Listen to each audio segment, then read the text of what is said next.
Current affair वो आप लोगों को अभी वीकली सेपरेट जैसे नोट्स मिलते हैं वैसे आगे चल के अभी वीकली सेपरेट टेस्ट मिलेंगे। एग्जाम से 1 मंथ बिफोर के जो टेस्ट होंगे, जो लास्ट 10 टेस्ट होंगे एग्जाम से 1 मंथ बिफोर, 1 सितंबर से 30 सितंबर के बीच में, उस 10 टेस्ट में आपको करंट अफेयर, बिहार करंट और मैथमेटिक्स के क्वेश्चन रहेंगे। अभी हम लोग सिर्फ जीएस पोर्शन पर ध्यान देंगे अगस्त तक। और आपको जो करंट अफेयर है, अभी जैसे वीकली नोट्स मिल ही जाते हैं 1 लाइनर पीडीएफ, वैसे ही आप लोगों को कुछ दिनों में टेस्ट वीकली में ही मिलना शुरू हो जाएगा, वीकली करंट का और बिहार करंट का भी मिलना शुरू हो जाएगा मंथ वाइज मंथ। तो उसके लिए भी आप लोगों को परेशान नहीं होनी है। पहले हम लोगों को अपना जीएस सेक्टर को मजबूत कर देना है, फिर हम लोगों को करंट अफेयर अपना वीकली वाइज वीकली जैसे मिलता जा रहा है वैसे आप लोग पढ़ते जाइए। बिहार करंट भी आप लोगों को मिलना शुरू हो जाएगा मंथ वाइज मंथ, उसे पढ़िए। और एग्जाम से पहले जो लास्ट 10 टेस्ट होगा उसमें फिर इंक्लूडिंग टेस्ट करंट का भी, बिहार करंट का भी और मैथमेटिक्स का भी लिया जाएगा। तो आइए हम लोग अपना टेस्ट शुरू करते हैं। हम लोग अपना पहला क्वेश्चन देखते हैं। पहला क्वेश्चन है, ये पहला क्वेश्चन देख सकते हैं, एक सेकेंड जी।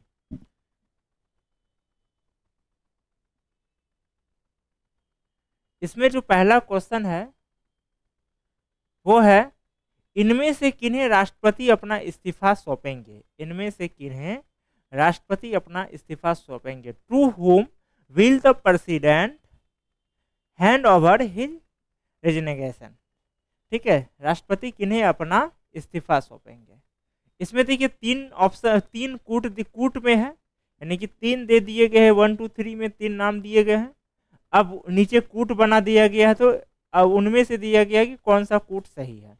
तो पहला कूट क्या है? ओनली वन बोले तो उपराष्ट्रपति, ठीक है। दूसरा है 1 and 2, 1 and 2 में हो गया उपराष्ट्रपति और लोकसभा अध्यक्ष। तो लोकसभा अध्यक्ष को राष्ट्रपति अपना इस्तीफा नहीं सौंपते हैं। दूसरा है ओनली टू मतलब हो गया केवल 2 लोकसभा अध्यक्ष, तो लोकसभा अध्यक्ष को तो सौंपते ही नहीं है। अब आते 1 and 3, 1 and 3 में कौन हो गया? उपराष्ट्रपति और राज्यसभा सभापति। तो ये सबको पता है कि जो उपराष्ट्रपति होते हैं वही राज्यसभा के सभापति होते हैं। जो उपराष्ट्रपति होंगे वह राज्यसभा के सभापति होंगे, दोनों एक ही व्यक्ति होंगे। और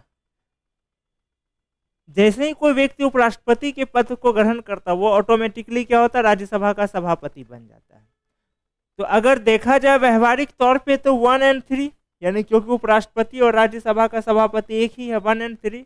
लेकिन अब हम लोग थोड़ा संविधान की ओर चलते हैं। तो संविधान के 56 के ए में, संविधान के 56 के ए में, 56 के ए में क्या वर्णन है? राष्ट्रपति का कार्यकाल 5 वर्ष के लिए होगा, किंतु यदि राष्ट्रपति चाहे तो 5 वर्ष से पूर्व भी उपराष्ट्रपति को अपना त्यागपत्र दे सकता। ध्यान, यानी कि संविधान में केवल उपराष्ट्रपति शब्द का वर्णन किया गया है, राज्यसभा का सभापति शब्द का वर्णन नहीं किया गया है।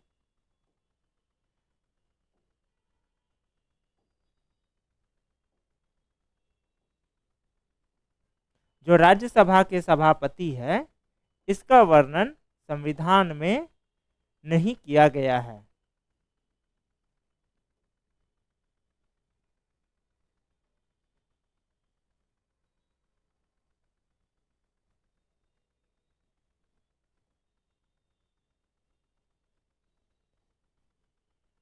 तो इसका उत्तर क्या हो गया? इसका उत्तर होगा D number 1 and 3, sorry A number only 1। यानी कि अगर देखिए व्यवहारिक तौर पे अगर हम लोग चले तो इसका उत्तर होगा डी नंबर। क्यों डी नंबर? क्योंकि राष्ट्रपति, उपराष्ट्रपति और राज्यसभा का सभापति एक है, लेकिन हम लोगों को चलना है किसके अकॉर्डिंग? संविधान के अकॉर्डिंग, जो कॉन्स्टिट्यूशन में जिसका वर्णन हो। और कॉन्स्टिट्यूशन का 56 का ए में किस शब्द का वर्णन किया गया है? वहां केवल उपराष्ट्रपति शब्द का वर्णन किया गया है, राज्यसभा के सभापति का वर्णन नहीं किया गया है। तो कॉन्स्टिट्यूशन के अकॉर्डिंग चले तो इसका उत्तर होगा ए नंबर, यानी ओनली 1। हाँ, व्यवहारिक तौर पे चूंकि उपराष्ट्रपति और राज्यसभा का सभापति एक ही व्यक्ति होते हैं, तो 1 एंड 3 आप कह सकते हैं कि ये भी सही है, लेकिन संविधान के अकॉर्डिंग हम लोगों को कॉन्स्टिट्यूशन के अकॉर्डिंग चलना, और 56 का ए यही कहता है जो उसमें वर्णन किया गया है कि राज्य, अगर देखिए क्वेश्चन यहाँ रहता है कि इनमें से कौन जो होंगे, मतलब कोई ले तो सकता नहीं है राष्ट्रपति का इस्तीफा, इसलिए वो सवाल ही गलत हो जाएगा। तो यहाँ सौंपेंगे, और 56 में क्या कहा गया है, 56 का में कि राष्ट्रपति अपना इस्तीफा उपराष्ट्रपति को देंगे, तो वहां पर राज्यसभा सभापति शब्द का वर्णन बिल्कुल नहीं है। तो 56 का ए के अनुसार इसका सही जवाब होगा ओनली 1, केवल एक। ठीक है, अब हम लोग दूसरा नंबर का क्वेश्चन देखते हैं। 11 दिसंबर 1946 ईस्वी को डॉक्टर राजेंद्र प्रसाद संविधान सभा के अस्थायी अध्यक्ष चुने गए थे। इसके पूर्व संविधान सभा की अध्यक्षता किनके द्वारा किए गए थे? On December 11, 1946, Dr. Rajendra Prasad was elected the permanent president of the Constituent Assembly, before which the Constituent Assembly was presided over by whom? ठीक है, देखिए संविधान सभा कब बना? 9 दिसंबर 1946 को। ठीक है, ये इसका पहला बैठक हुआ था। 11 दिसंबर 1946 को ये पहला बैठक हुआ था। 9 दिसंबर 1946 को। 11 दिसंबर 1946 को क्या हुआ? 11 दिसंबर 1946 को डॉक्टर राजेंद्र प्रसाद, जैसा क्वेश्चन में भी वर्णन कर दिया गया है, इसके अस्थायी अध्यक्ष चुने। तो जब 9 दिसंबर को पहला बैठक हुआ तो कोई तो अध्यक्षता किया होगा, तो वो अध्यक्षता कौन किया था? तो सवाल यही है, जो कि अस्थायी अध्यक्ष थे। तो इसमें विकल्प है जेबी कृपलानी, जवाहरलाल नेहरू, पट्टाभी सीतारमैया, सच्चिदानंद सिन्हा। इसका सही जवाब क्या होगा? इसका सही जवाब होगा डी नंबर, सच्चिदानंद सिन्हा। ये क्या थे? अस्थायी अध्यक्ष थे। लाइक जैसे अभी लोकसभा या विधानसभा का चुनाव होता है तो फर्स्ट जब नया सत्र बनता है, जब नया चुनाव होता है, नए संसद गण जाते हैं, नया बैठक शुरू होता है, तो फर्स्ट बैठक में क्या होता है? एक प्रोटेम स्पीकर चुना जाता है जिसका काम है शपथ दिलाना। तो ये प्रोटेम स्पीकर क्यों चुना जाता है? क्योंकि कोई तो होना चाहिए शपथ दिलाने के लिए। अब वो प्रोटेम, अब अध्यक्ष का चुना जाएगा जब उसका सदस्य शपथ लेगा, शपथ लेने के बाद ही वोटिंग होगा। तो अब है कि जब तक उसके सदस्य शपथ नहीं लेते, उसको नियुक्ति पत्र नहीं मिलता है, तब तक क्या होगा कि उसको जो है वोटिंग करने का अधिकार नहीं मिलेगा। अब वो शपथ कौन दिलवाएगा? तो उसके लिए एक प्रोटेम स्पीकर चुना जाता है। व्यवहारिक तौर पे ये जो सबसे सीनियर होते हैं एज में, जो सदस्य, चाहे वो किसी भी पार्टी का हो, उसी को। लेकिन ऐसा कोई नियम नहीं है, ये कोई संवैधानिक प्रक्रिया नहीं है, किसी को भी बनाया जा सकता है। ये एक व्यवहारिक है कि नहीं, आप जो सीनियर है उसी को लेके चलिए। कई बार ऐसा देखा गया है सीनियर की जगह किसी और को भी बनाया गया है। तो 11 तो इसका सही जवाब हो गया सच्चिदानंद सिन्हा। यह अस्थायी अध्यक्ष थे। ध्यान रहे, कभी भी अगर सवाल आए कि संविधान सभा का पहला अध्यक्ष कौन था, तो राजेंद्र प्रसाद करना है आपको मार्क, ना कि सच्चिदानंद सिन्हा, क्योंकि वो अस्थायी अध्यक्ष थे, टेम्पोररी।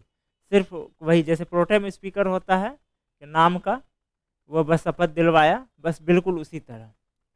अब आगे देखते हैं, किस संविधान संशोधन के द्वारा संपत्ति के अधिकार को हटाया गया? By which constitutional amendment the right to property was removed from the constitution?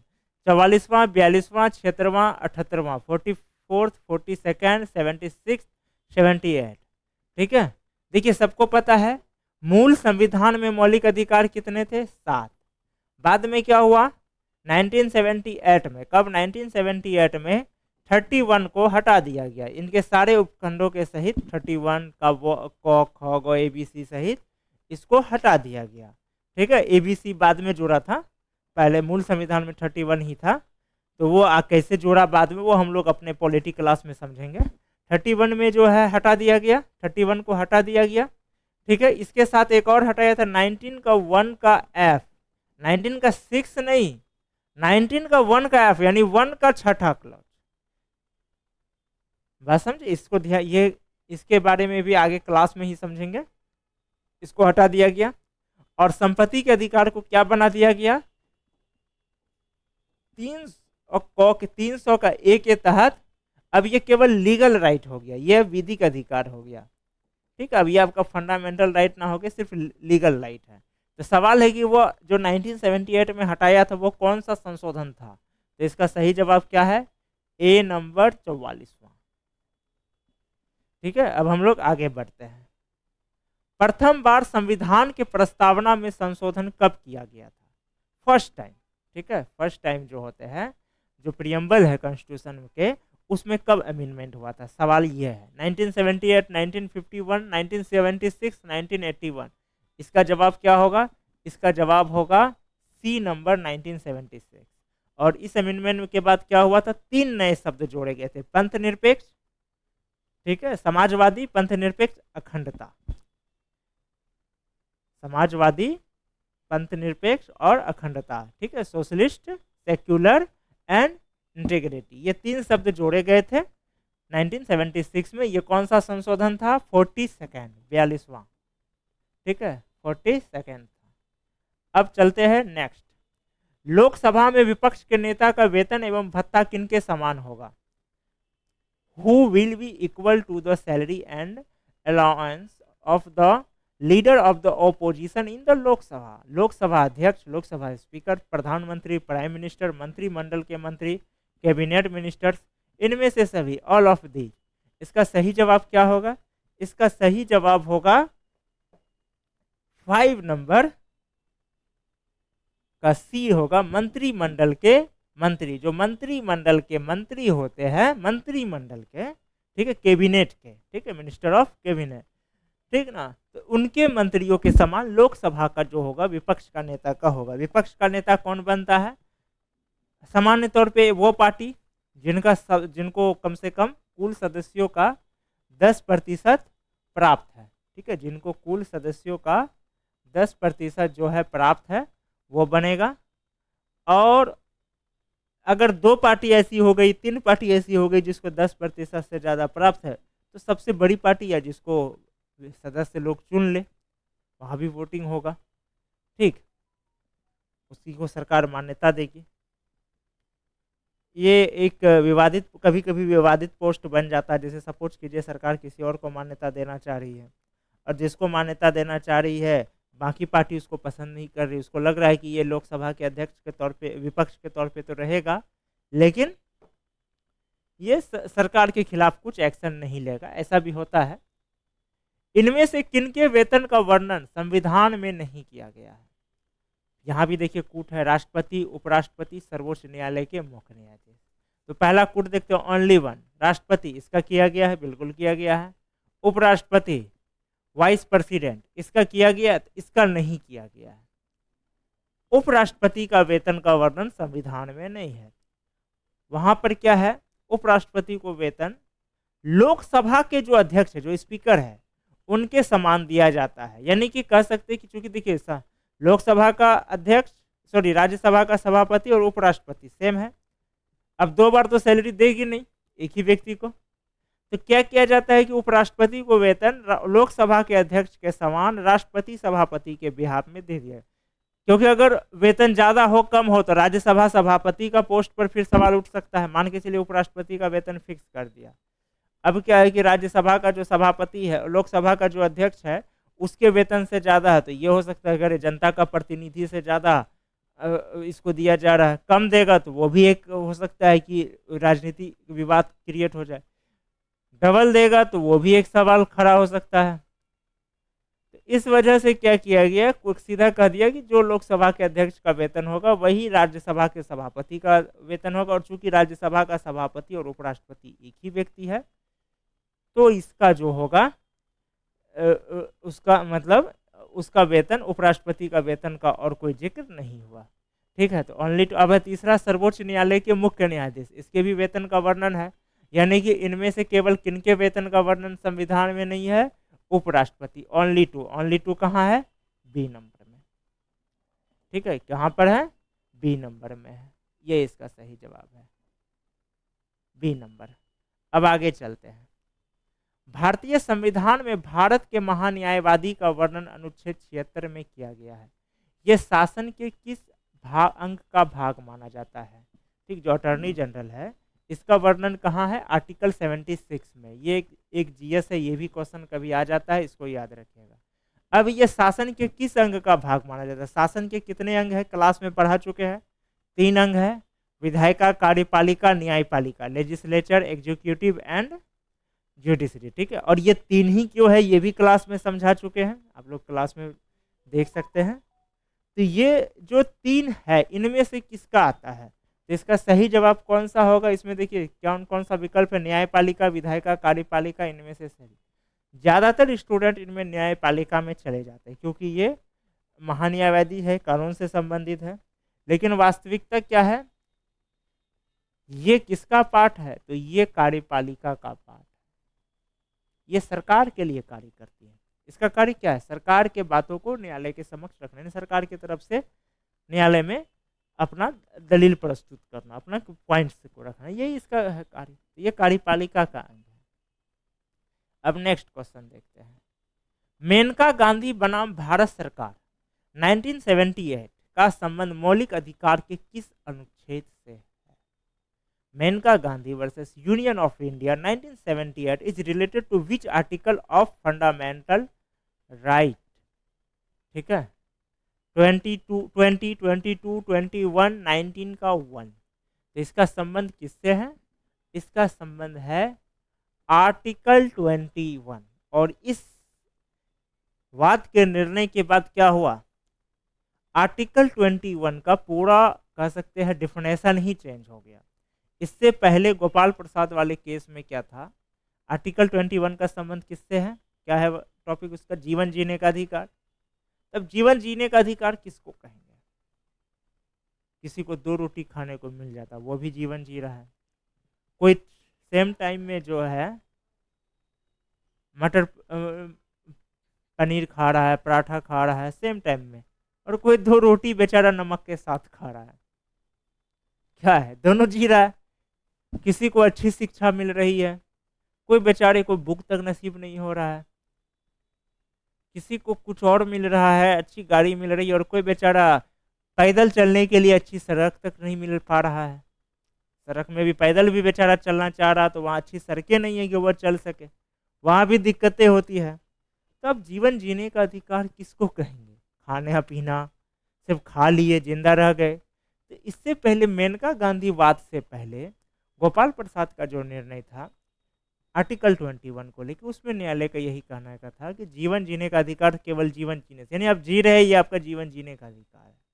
अब रोटी खा के जी रहे हैं, नमक रोटी खा के जी रहे हैं, पराठा खा के जी रहे हैं, पनीर खा के जी रहे हैं, मटन खा के जी रहे हैं, चिकन खा के जी रहे हैं, कोई मतलब बस आप जी रहे हैं। ठीक है, अब आप कीटनाशक वाला अन्न खा रहे हैं या फिर अब जो होता है ऑर्गेनाइज तरीके से जो बनाई जाती है, ऑर्गेनिक तरीके से सॉरी, तो ऑर्गेनिक वाले जो जैविक खेती होती है ऑर्गेनिक फार्मिंग वाला वो खा रहे हैं, हाइजेनिक में खा रहे हैं, फुल्ली न्यूट्रिएंट्स में खा रहे हैं, या फिर ऐसा खा रहे हैं जिसमें कुछ न्यूट्रिएंट्स ही नहीं है। अब जैसे मार्केट में कभी कभी देखिएगा आपको 300 रुपये के.जी. में भी किशमिश मिलती है, 100 रुपया में भी मिलती है। अंतर क्या होता है, 100 रुपया वाला किशमिश पूरा सूखा रहता है, वो बस टेस्ट देने के लिए, वो सिर्फ दिखाने के लिए कि हाँ किशमिश डाले, तो उसमें कोई न्यूट्रिएंट्स नहीं रहता, उसी को सस्ता में बेचता है। तो भाई हम किशमिश खिला रहे हैं लेकिन पता चल रहा है कि उससे कोई फ़ायदा ही नहीं, वो पूरी तरह से न्यूट्रिएंट्स लेस है, कोई फ़ायदा तो उसका खाने का है नहीं। तो सवाल यही था। तो मेनका गांधी का जब निर्णय आया तो उसमें न्यायालय ने कहा जीवन जीने का अधिकार केवल जिंदा रहने से नहीं है बल्कि गरिमामय जीवन से है। उनको स्वास्थ्यवर्धक भोजन चाहिए, अच्छी सड़क मिलनी चाहिए, रोजगार मिलना चाहिए, अच्छी शिक्षा व्यवस्था मिलनी चाहिए, स्वास्थ्य की व्यवस्था मिलना चाहिए, शिक्षा की व्यवस्था उसको अच्छी मिलना चाहिए। एक चार्ट दिए जीवन उसका, वो क्लास के नोट्स में आप लोगों को मिल जाएंगे 21 में। तो यही है मेनका गांधीवाद। इसके बाद क्या हुआ, जीवन जीने का जो अधिकार का जो डिफिनेशन था 21 का, वो क्या हुआ, न्यायालय ने चेंज कर दिया।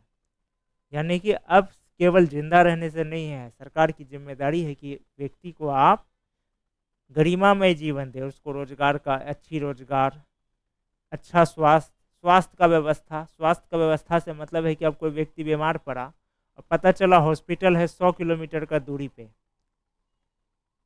वो नहीं है, आपको हॉस्पिटल नज़दीक, अब हॉस्पिटल नज़दीक है लेकिन अब पता चल रहा है कि बरसात के मौसम में अब हॉस्पिटल काफ़ी नज़दीक है लेकिन दलदल बना हुआ है, तो कोई फ़ायदा नहीं। तो ये सब होनी चाहिए आपका।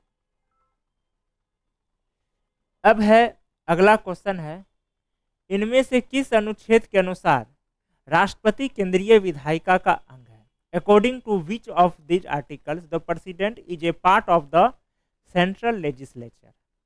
52, 79, 82, 81। ठीक है, इसका ऑप्शन है 70, 52, 79, 82, 81। देखिए, केंद्रीय विधायिका में 3 होते हैं।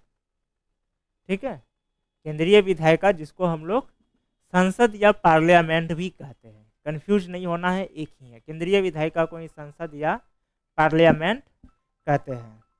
इसका जो है, इसका कुल कितने किसमें है इसका वर्णन? 79। 79 में कहा गया है कि 3 अंग विधायिका, कार्यपाल, सॉरी संसद, लोकसभा, राज्यसभा और राष्ट्रपति मिलकर के केंद्रीय विधायिका यानी संसद का निर्माण करेंगे। ठीक, अब अगला देखते हैं, इनमें से कौन सा विधेयक राष्ट्रपति के पूर्व, इनमें से कौन सा विधेयक राष्ट्रपति के पूर्व अनुमति के उपरांत ही संसद में लाया जा सकता है? विच of this bills is bought in parliament only after the period permission of the president? धन विधेयक, अनुच्छेद 3 से संबंधित विधेयक, धन विधेयक, अनुच्छेद 3 से संबंधित विधेयक, अनुच्छेद 4 से संबंधित विधेयक। इनमें से कहा जा रहा है कौन सा इनके राष्ट्रपति के पूर्व अनुमति के पूर्व ही लाया जा सकता है। ठीक है, तो देखिए धन विधेयक ये राष्ट्रपति के, ये भी कूट में है, हम लोग देख रहे हैं नीचे कूट है बना हुआ। तब इसमें देखते हैं कौन सा कूट सही है। धन विधेयक राष्ट्रपति के, एक सेकंड,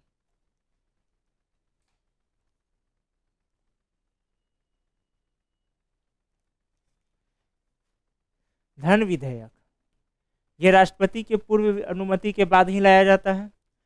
इसमें अनुच्छेद 3, अनुच्छेद 3 में क्या है? नए राज्यों का निर्माण, उसका नाम में परिवर्तन, सीमा में परिवर्तन, ये सब है। ये भी क्या है? राष्ट्रपति के अनुमति के बाद ही आती है। अनुच्छेद 4 में क्या है कि अगर अनुच्छेद 3 में कुछ चेंजिंग होगा तो अनुसूची 1 और 2 में स्वतः चेंज हो जाएगा और वो संविधान संशोधन विधेयक नहीं माना जाएगा। इसके लिए राष्ट्रपति की अनुमति नहीं चाहिए। तो इसका सही जवाब हो गया 1 और 2, ओनली 1 और 2। ठीक है, इसका हो जाएगा बी नंबर, 1 और 2। ठीक है, अब आगे देखते हैं, उच्च न्यायालय के न्यायाधीश अपना त्याग पत्र किसे देता है? To whom does the high court जज सबमिट हिज रेजिग्नेशन? राष्ट्रपति, उपराष्ट्रपति, संबंधित राज्य के राज्यपाल को, इनमें से सही। इसका सही जवाब क्या होगा? उच्च न्यायालय, ध्यान रखिएगा, हाई कोर्ट, सुप्रीम कोर्ट नहीं। ठीक है, तो इसका सही जवाब होगा ए नंबर, राष्ट्रपति। देखिए भारत में जो न्यायालय है, ए नंबर, भारत का न्यायिक तंत्र कैसा है? एकात्मक है। भारत का न्यायिक तंत्र एकात्मक है। ठीक है, तो भले इसको नियुक्त में राज्यपाल शपथ दिलवाते हैं, लेकिन त्याग, इसको हटाने का या त्याग पत्र देने का या इसको हटाने का ये सारा पावर एकात्मक होने के कारण कहाँ रहता है? राष्ट्रपति के पास रहता है या संसद के पास रहेगा, यह जो होगा सुप्रीम कोर्ट उस पर डिसाइड करेंगे। अब आगे चलते हैं, उच्च न्यायालय से संबंधित इनमें से कौन सा अनुच्छेद 7वां संविधान संशोधन 1956 में निरसन कर दिया गया था? Which of the following articles relating to the high court was replaced by the 7th constitutional amendment in 1956? 232, 231, 230, 233। ठीक है, 232, 232, 231, 230, 233। तो इसका सही जवाब क्या होगा? इसका सही जवाब होगा ए नंबर, 232। ठीक है, 232।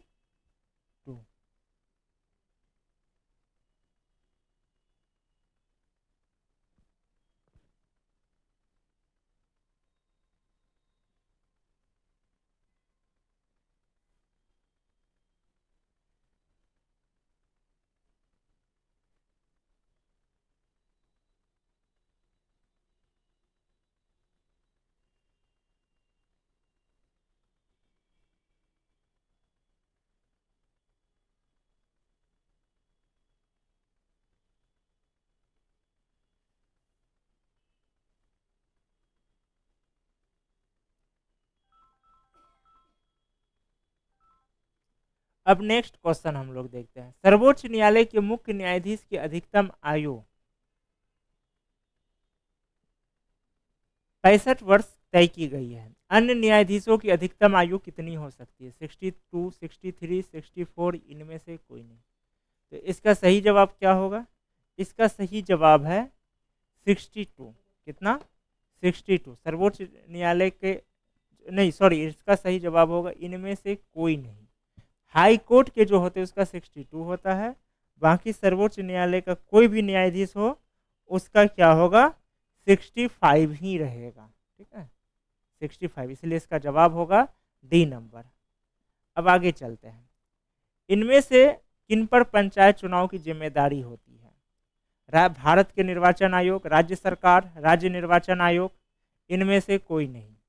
ठीक है, भारत के election commission of India, state government, state election commission. इसका सही जवाब क्या होगा? राज्य निर्वाचन आयोग। राज्य निर्वाचन आयोग इसी के लिए बना है। अगला सवाल, इनमें से किस संविधान संशोधन का संबंध अनुच्छेद 21 क से है? ठीक है, किस संविधान संशोधन का संबंध 21 क से? Which of this constitutional amendment is related to article 21A, 84th, 86th, 93rd, 76? इसका सही जवाब क्या होगा? इसका सही जवाब होगा ए नंबर 86। देखिए 86 में क्या था?